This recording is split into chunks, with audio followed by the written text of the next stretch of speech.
Okay, in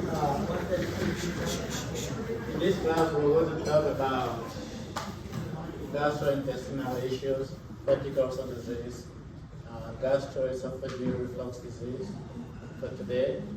And the next class we'll be talking about inflammatory bowel disease. So we're going to start off with GERD, gastroesophageal reflux disease. Okay. I see there's no sequencing. I understand Dr. Nebo can just touch you guys cancer. Yeah, we're supposed to be aligning the courses. So there's not happening. So I'm going to bring it up. Okay, but this is what we have today. So you should be able to understand the first one we're going to use that for GERD, and the second we're going to use for PED. Okay.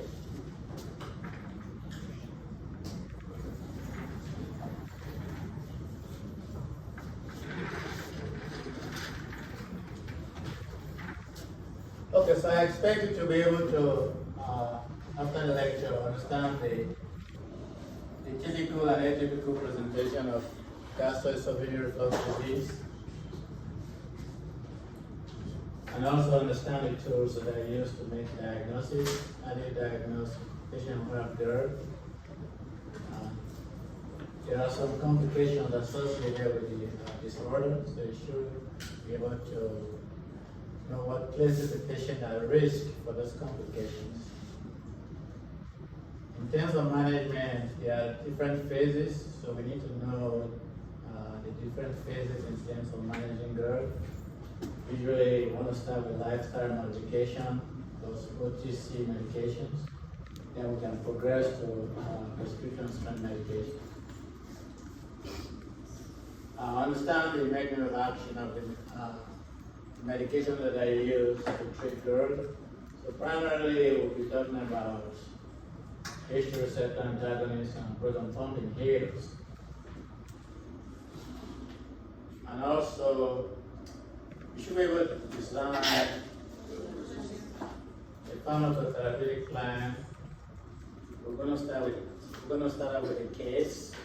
You should be able to demonstrate that you understand the sequence, the presentations. We'll go through the history and physical, so you can collect information that you need to develop a plan in terms of managing the disease. And that entails using a SOAP format. You guys have had a patient assessment, right? So we all know how to write the SOAP note. Okay. So basically, when a patient has reflux, the primary issue is going to be the lower esophageal sphincter. The primary problem is going to be with the lower esophageal sphincter. Either the sphincter is weak, the pressure is not high enough, or the patient may have frequent relaxation. So that allows content in the stomach to reflux into the esophagus. So patients can have, in terms of classic symptoms, heartburn and regurgitation. Those are the two classic symptoms. Usually the heartburn results from acid regurgitation, whereas in patients who have, quote, regurgitation, it's going to be food, undigested food that will be regurgitated. Again, that's because of the issue with the lower esophageal sphincter pressure. So, and heartburn is the most common reason individuals consume antacids. Heartburn is the main reason they consume antacids. So if we look at this, this chart here. For we to say a patient has GERD, they have to have at least 2 episodes per week. They have to have at least 2 episodes per week. So that's the criteria. You have to have at least 2 episodes per week. So if we look at this chart, what percent of patients do you think will have heartburn?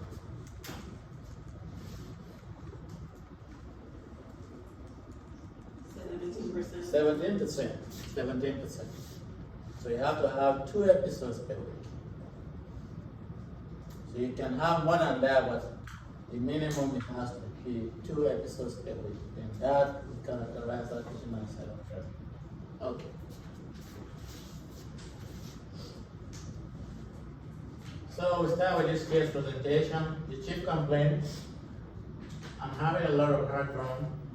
These pills I've been using have helped a little, but it's still keeping me up at night. History of present illness. This is a 68-year-old woman who presents to the GI clinic with complaints of heartburn 4 to 5 times a week. 4 to 5 times a week. So that meets the criteria we just talked about. Over the last 5 months. She also reports some regurgitation. So again, like I said, heartburn and regurgitation are the classic symptoms of GERD. She says that her symptoms are much worse at night, particularly when she goes to bed. And that is important in terms of lifestyle modification. That's important in terms of lifestyle modification. How long do they eat dinner before they go to bed? So we talked about that in terms of lifestyle modification. Okay, she finds that her heartburn worsens and she coughs a lot at night. So, these individuals, they can aspirate acid into the lungs. They can aspirate acid into the lungs. And that aspiration can trigger asthma attack, and in this particular case, it can result in cough. So, patients may also have what is called extra esophageal manifestation. Extra esophageal manifestation. For example, the patient having cough. Okay. She has difficulty sleeping over this time period and feels fatigue during the day. She reports no difficulty swallowing foods or liquid. Again, patients who have complications, they're going to have difficulty swallowing. They have odynophagia and dysphagia. So those are complications associated with GERD. But this patient doesn't have that yet. She has tried over-the-counter Prevacid once daily for at least 3 weeks. For at least 3 weeks. Again, that statement is important in terms of the duration patients can use over-the-counter preparation. It has to be for 2 weeks or 14 days. So this patient has used it for 3 weeks. So this patient will need a referral. So you can only use over-the-counter preparation for 2 weeks or 14 days. So this patient has used it for 3 weeks, so this patient will need a referral. Okay. This has reduced the frequency of our symptoms to 3 to 4 days per week, but they are still bothering her and she needs help. This is past medical history: atrial fibrillation, asthma, type 2 diabetes, hypertension. So as pharmacists, you also need to go over the medication to see if the medication may be contributing to the patient's problem or putting the patient at risk for GERD. So if we look at this list of medications here, one in particular, this is the patient at risk. So the medication will include diltiazem, metformin, aspirin, fluticasone, or Mederone. How do you classify diltiazem? Calcium channel block? Okay, what type? Calcium? Non-dihydropyridine. Non-dihydropyridine. That's what you can use. This patient has atrial fibrillation, so that's what you can use. If you need to use calcium channel blocker, you have to use a non-dihydropyridine for AFib. Okay. So allergy, non-drug allergies. The patient has peanut allergy. Now we need to take attendance for each class. Make sure you write your name. Family history: father died of pneumonia at age 75. Mother died at age 68 of gastric cancer. social history. Patient is married with 3 children. She's a retired school bus driver. She drinks 1 or 2 glasses of wine per week. Again, that will also require lifestyle modification in terms of alcohol use. But alcohol will also place the patient at risk for reflux. She does not use tobacco, which is good. Smoking also places the patient at risk. She has Blue Cross prescription drug coverage. Now the review assistant reports being tired all the time. That's because she doesn't get enough sleep. No shortness of breath or hoarseness. Hoarseness can also be a complication in patient with GERD.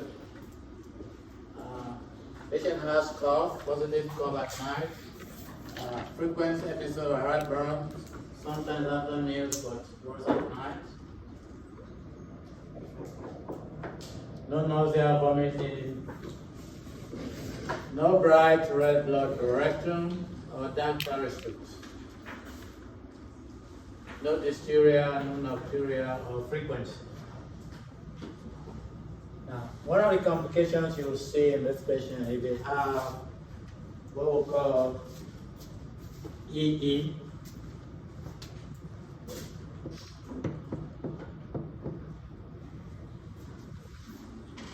When we talk about GERD, you know what EE stands for? Erosive esophagitis. So this is when it can bleed. This is when it can bleed and lose blood. Okay, but this patient doesn't have it. And also, one of the things we look for when the patients have erosive esophagitis, we also look at the stool to see if the stool has blood. But in this case, we expect if the patient stool has some blood that are visible, you may be seeing dark tarry stools. But in this case, the patient is not having that. The patient may be consuming iron tablets too. Iron tablets can also give this type of alcohol. Okay. Physical exam, well-developed African American woman in no acute distress. Give you vital signs. Particularly, we should take note of the patient's weight. The BMI tells which patient is obese. That's also a risk factor in terms of developing reflux. So a lifestyle modification, we should also address the patient's weight. Basically, this patient should be losing weight. HEMT, nothing in particular. Neck exam, normal. Chest exam, mostly clear to auscultation bilaterally. CTA clear to auscultation bilaterally with some intermittent wheezes. Why do you think this patient has this? All the coughing. Okay, so I'm hearing someone is giving me correct response. Patient has asthma. Patient has asthma. Okay.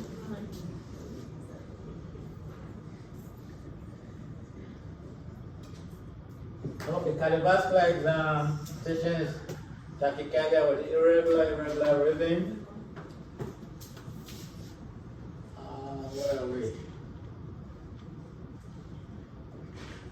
The aim here is mean normal, non-normal, rubs or gallop.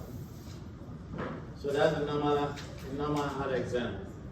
That's a normal heart exam. However, the patient has tachycardia, and that is consistent with which are the vital signs. The patient has tachycardia is consistent with the vital signs. Pulse rate or heart rate. It's 100. So this patient is tachycardic, but it is irregular. Abdomen obese, non-tender, non-distended, positive bowel sound, no hepatosplenomegaly. G-rectal exam is deferred. heme, brown stool, extremity 2 plus pulses. Neural exam is also normal. These are the lab tests. If we expect, if this patient were to be bleeding, some of the lab parameters we should be focusing on will be what?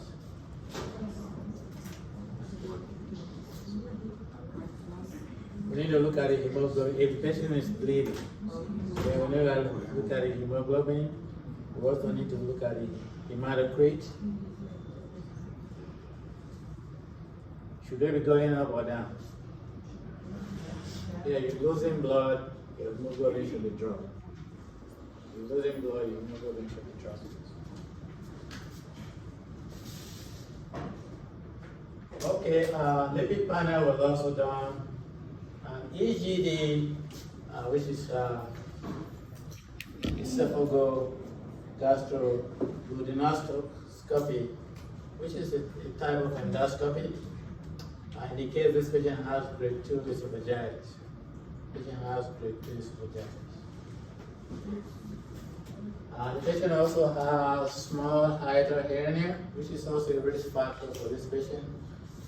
The hernia can become a reservoir for acid that it can regurgitate. The biopsy results in esophagus and stomach are negative for atypical cells and H. pylori. One of the complications of GERD will be Barrett's esophagus. Barrett's esophagus, you'll find atypical cell. This is pre-cancerous change that we see in this patient. But in this case, this patient doesn't have atypical cells. This is one of the reasons this patient, the acid should be suppressed. You don't want them to develop to Barrett's esophagus, which is a complication, which is a pre-malignant form of the disease. So as a pharmacist, based on the information we already gave you, you should be able to collect information on the patient, the history. You may not do the physical exam, but you should be able to interpret the result of the physical exam. So based on that, you should make an assessment. So basically what we're looking at, you collect subjective information, collect objective information, you make an assessment based on those two, the objective and subjective. So once you make an assessment, then you need to develop a plan. You need to develop a plan. So of course you need to carry out a plan and you need to monitor to see how the patient is going. Okay. So for the patient history, we should be able to populate the sub-notes. Basically, the subjective information will come from the chief complaint and the HPI. The subjective information should be extracted from the chief complaint and the HPI. And the objective information is whatever the clinician does, whatever lab, whatever procedure that is done will be objective. Subjective is whatever the patient tells you, that is subjective. The physical exam will be objective. The labs will be objective. EGD will be objective. So that's what you're going to populate here. The objective information will be based on the physical exam, the labs, and any procedure that was done. So based on these two, you're going to make an assessment. So once you make an assessment, then you can develop a plan. Okay. So we look at gastroesophageal reflux disease. These are some of the predisposing factors. All these factors are important, but the most important one will be the LAS pressure being low. The LAS pressure being low. In terms of lifestyle or food,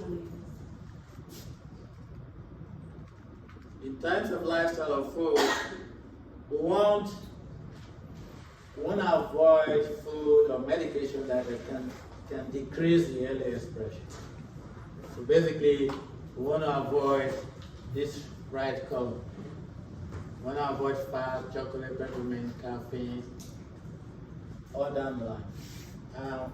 A while ago, we talked about the thiazine. We said the thiazine was which type of drug? So it falls right here. So it falls right here. That means this patient should be in a different type of anti-arrhythmic medication. So this is a patient at risk for reflux. Okay.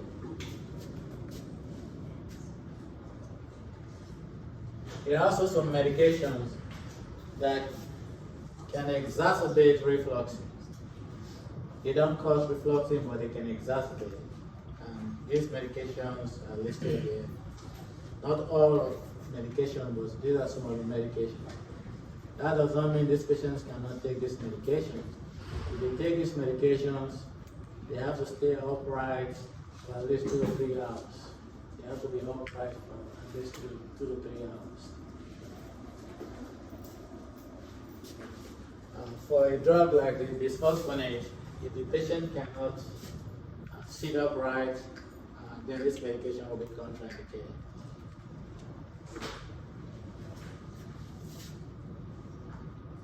So in terms of symptoms,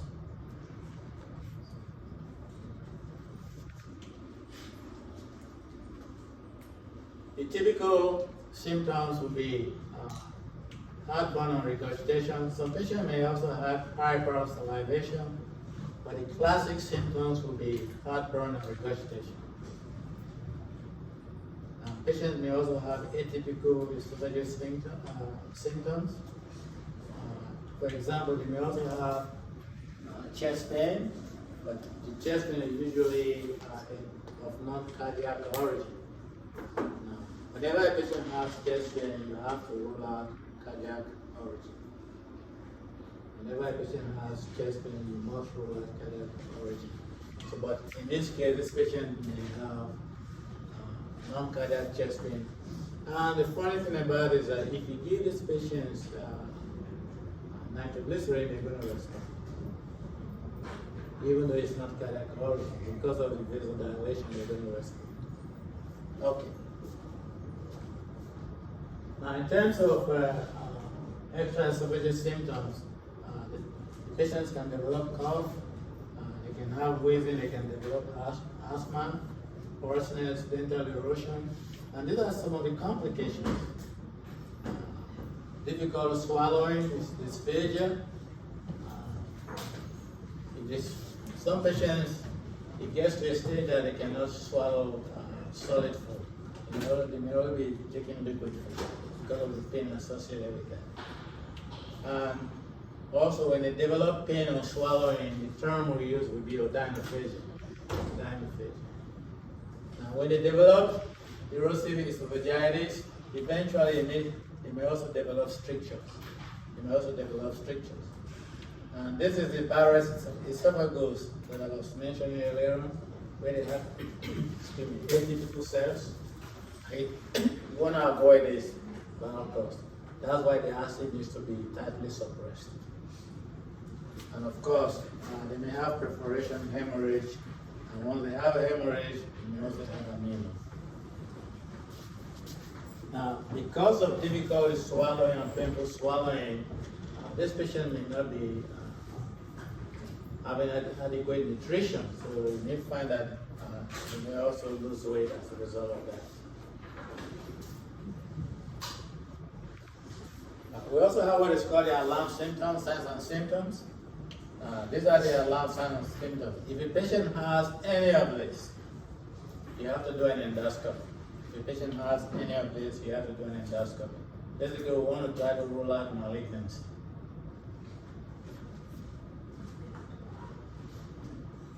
These are the 4 grades of esophagitis. Grade 4 being the most severe form.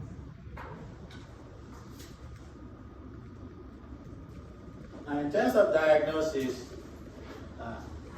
Based on the recent guidelines from American College of Gastroenterologists, there is no standard that you assume to be gold. Basically, there is no gold standard.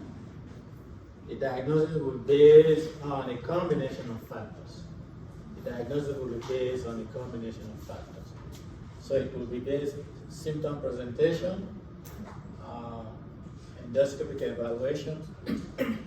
Now, about endoscopy.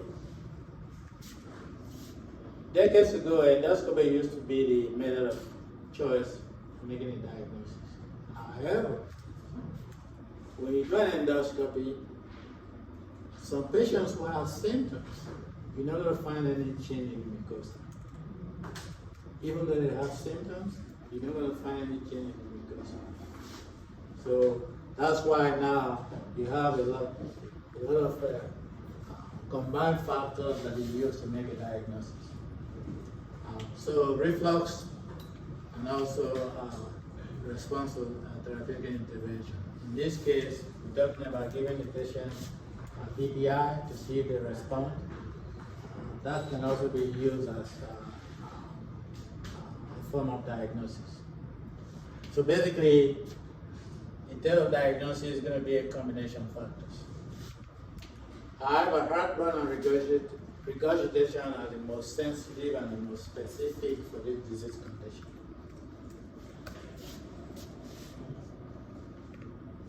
So we talked about giving the patient PPI. Typically, if a patient goes to the physician with symptoms of heartburn and regurgitation, the clinician wants to know how long they've had it and how frequent they have it. So we talked about the threshold. The threshold is how many times per week? 2 times per week, that's the threshold. So if the patient comes in with that type of history, the clinician is not going to do an endoscopy right away. It's not going to do wireless pH monitoring right away. It's going to probably try them on a PPI. If they respond to the PPI, then that will be a presumption of diagnosis of gastroesophageal reflux disease. That is much more cost effective. Okay. So yes, you can use PPI to rule in or rule out whether they have gastroesophageal reflux disease based on the symptoms. Now, there are some patients, even though you give them PPI, they may not respond. So what do you think you need to do next? Okay, you don't go to endoscopy first. You need to see if acid is causing this patient's reflux. So you're going to do a wireless pH therapy. So in this case, a probe will be attached to the esophagus that will monitor the reflux, and the patient is going to wear a mini computer, just like a cell phone, where they can record the daily activity. The miniature recorder is going to record the acid production daily. Then the patient also will be given a diary to write down what happens hourly in terms of their reflux. So they'll combine the patient's data together with the downloaded information to make an assessment.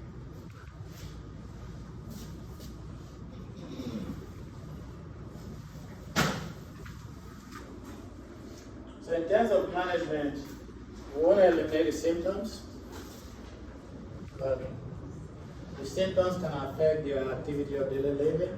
The patient will just the patient cannot sleep, has difficulty sleeping.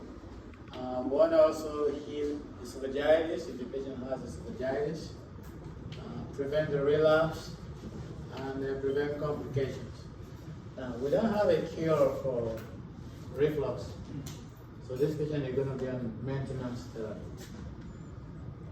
Once the ulcer is healed, when the esophagitis is healed, they're going to be on maintenance. Okay.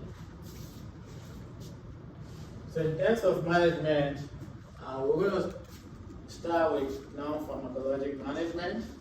Basically, weight loss if the patient is overweight or obese.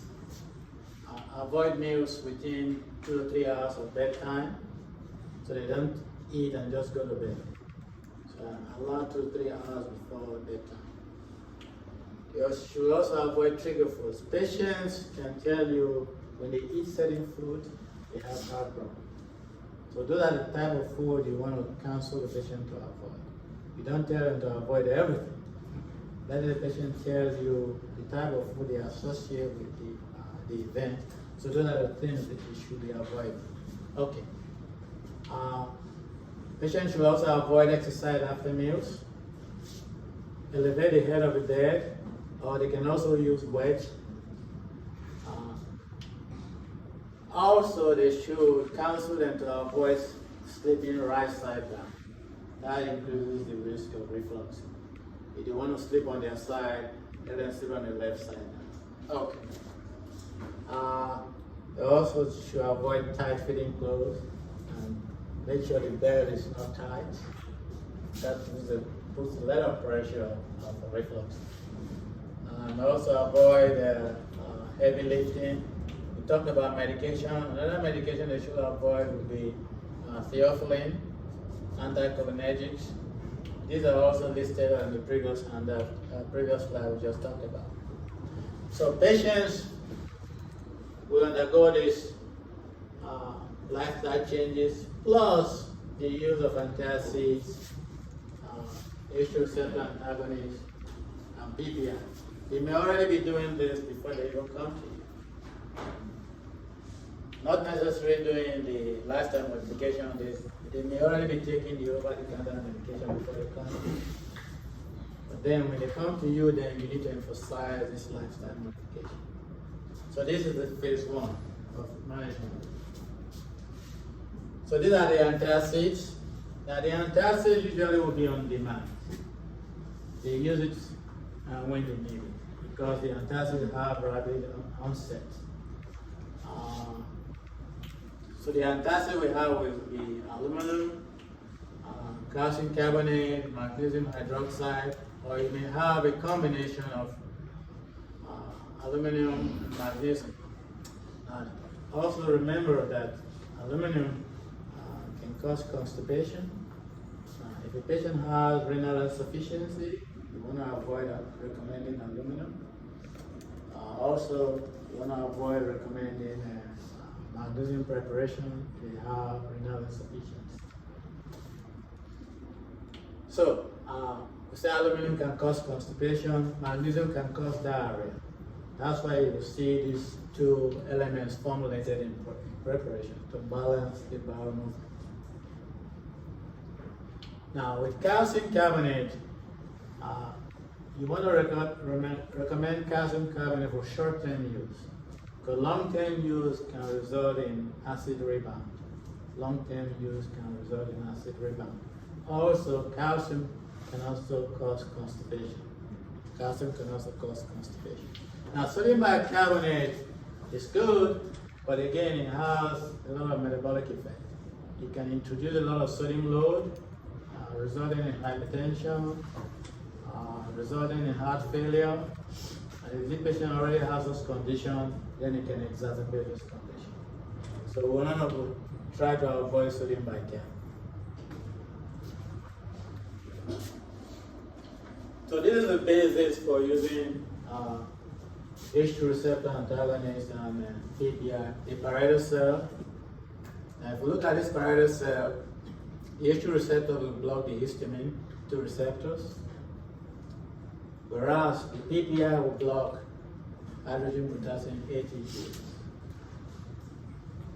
Antacid does not block any of these receptors. Antacid will work in the lumen to neutralize the acid. Antacid will work in the lumen to neutralize the acid. So if we look at this diagram, why do we say the PPIs are more potent than H2 receptor antagonists? Just looking at this, why do we say the PPIs are much more potent than the H2 receptor antagonists? Because the action is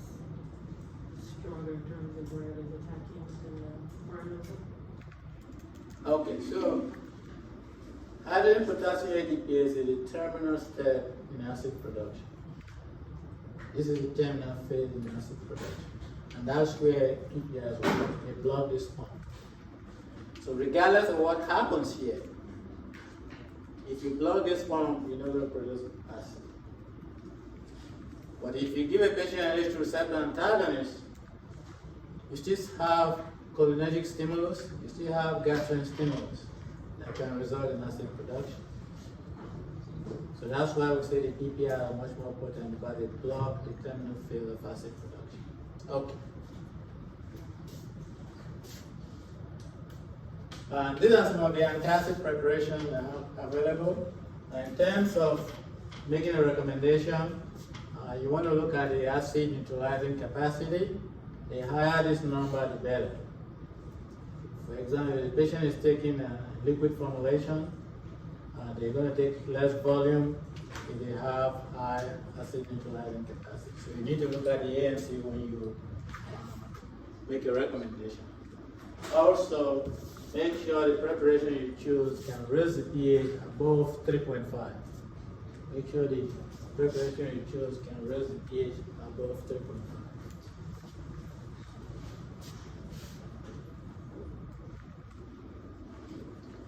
Okay, these are some of the calcium preparations and magnesium.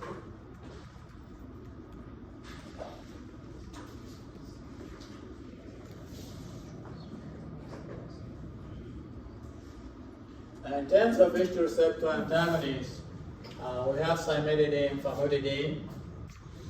Again, like I mentioned earlier on, that patient was taking Prevacid for 3 weeks. With PPIs and H2 receptor antagonists, the FDA recommendation is for 2 weeks, 14 days. If they need it for more than that, then they need a referral. They cannot self-medicate continuously for more than 2 weeks. Okay. So it applies to H2 receptor antagonists and also applies to the PPIs. Now, if you see here, I have Zantac 360. Zantac has been reformulated. So the current Zantac 360 does not contain ranitidine. It contains famotidine, so you make sure you recognize that. The brand name is still used because it's well known, but the ingredient has changed. Okay. Then of course we have omeprazole. We also have Zegerid, omeprazole sodium bicarb. Omeprazole, Prilosec, and lansoprazole, Prevacid, and omeprazole, they all have delayed release mechanism. Now they're not released in the stomach. They have delayed release mechanism, except omeprazole sodium bicarb, which is Zegerid. Zegerid can be released in the stomach. Why? Because it has sodium bicarb. If you release the PPI in the stomach, they can be inactivated. If you release the PPI in the stomach, they can be inactivated. That's why they have delayed release mechanism, where they release once it passes the stomach. But with Zegerid, it can be released in the stomach because they also have sodium bicarb that can neutralize the acid. Okay.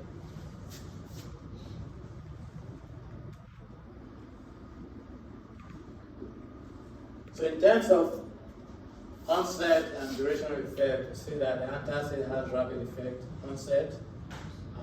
The slowest will be the PDIs.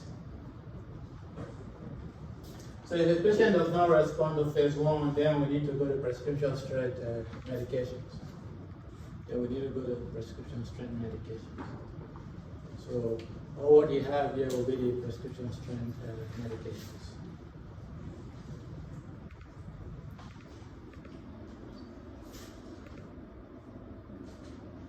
Like I said previously, because we don't have a cure, the patients will need maintenance. Typically, this will be the maintenance. Now, it's also important that the patient gets the minimum effective dose. They need to use the minimum effective dose because long term, this medication also has an adverse effect profile. So that's why they need to be on the minimum effective dose. Okay. And it's also important that they take these medications 30 minutes to 1 hour before a meal. You should take it 30 minutes to 1 hour before a meal. Now, there are situations where a patient may need to take the dose more than once a day. Now, the second dose should not be taken at bedtime. The second dose should be taken with a meal, not than just at bedtime.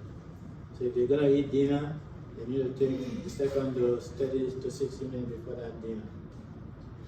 And again, what about going to bed? When do they go to bed after that dinner? 3 to 4 2 Exactly, at least 2 to 3 hours should elapse before they go to bed. So if we look at it, and also when you give maintenance, that will follow the induction. Induction dose is the active treatment where you treat for 8 weeks. Sometimes we extend it to 12 weeks. So 8 weeks to 12 weeks. Then you can follow that with the maintenance dose. If you're going to do twice dosing, you also need to make sure this patient is treated for this number of weeks before you do additional testing. Basically, we need to make sure this patient is adequately treated. If they're not responding, then we can do additional testing. Okay. So in terms of the advantages, the proton pumps are much more effective than H2 receptor antagonists. They can raise the pH greater than 4 for up to 24 hours. They also provide a better relief from heartburn compared to H2 receptor antagonists. And in terms of healing an ulcer, they are also much more rapid in ulcer healing. So the PPI will be the drug of class of first choice. The PPI will be the class of first choice. Patient can also be on PPI on demand. Again, remember, on demand is when they need it. But we just looked at the onset of PPI. It has a delay onset. So if the patient has patients who typically you will recommend for them to take on-demand PPI would be patients who have what is called NERD.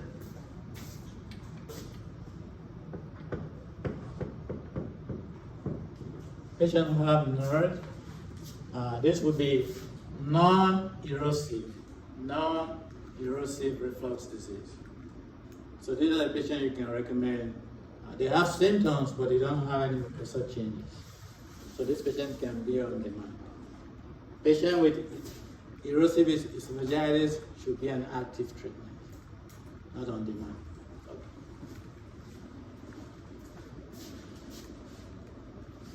Now, if we look at this profile here, the curve I have here, we have esomeprazole being compared with dexlansoprazole. If we look at it, we see that esomeprazole is not truly a 24-hour preparation. It doesn't last 24 hours compared to dexlansoprazole. So if you're looking for a truly 24-hour preparation, it's going to be dexlansoprazole. If you look at the curve, compare the curve of the esomeprazole. Now, the H2 receptor antagonists, currently we have famotidine and cimetidine. Usually you treat this disease with high doses. So a patient will be getting 800 milligrams twice daily if they need cimetidine, or 400 milligrams 4 times daily. Now, cimetidine has fallen out of favor because of a lot of these drug-drug interactions. has a lot of adverse effect on drug abuse, so yeah, it's probably not a favor.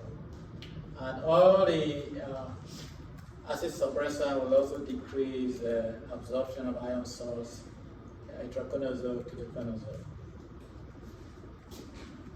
Also, if a patient has renal insufficiency, we may also need to adjust the dose of the H2 receptor antagonist.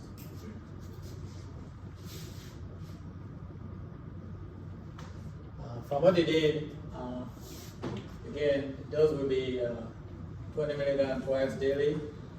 If they have esophagitis, you can also escalate the dose to 40 milligrams twice daily for up to 12 weeks. And these are some of the same drug-drug interactions, and these are some of the adverse effect profiles.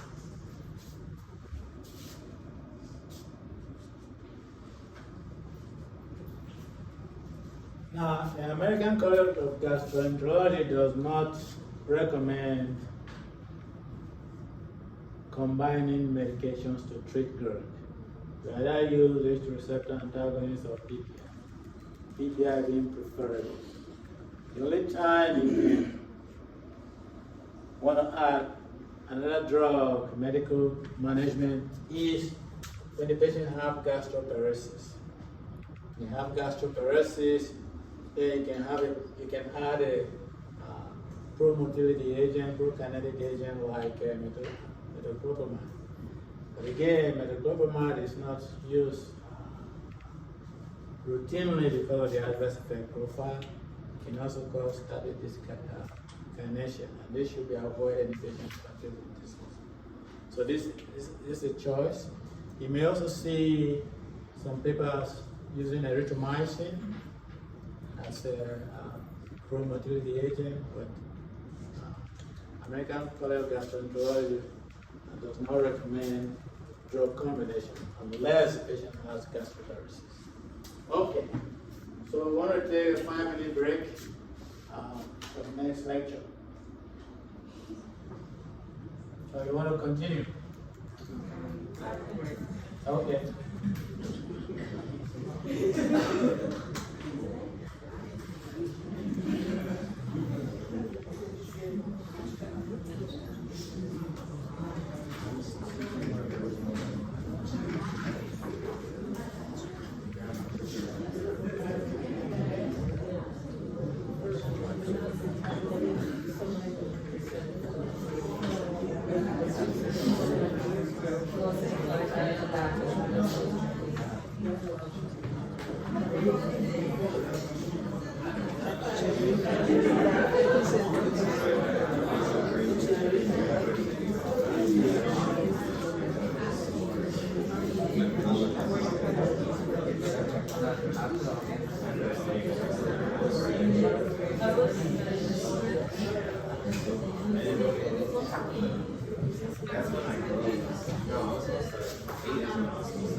Where's the roster? Who has the roster?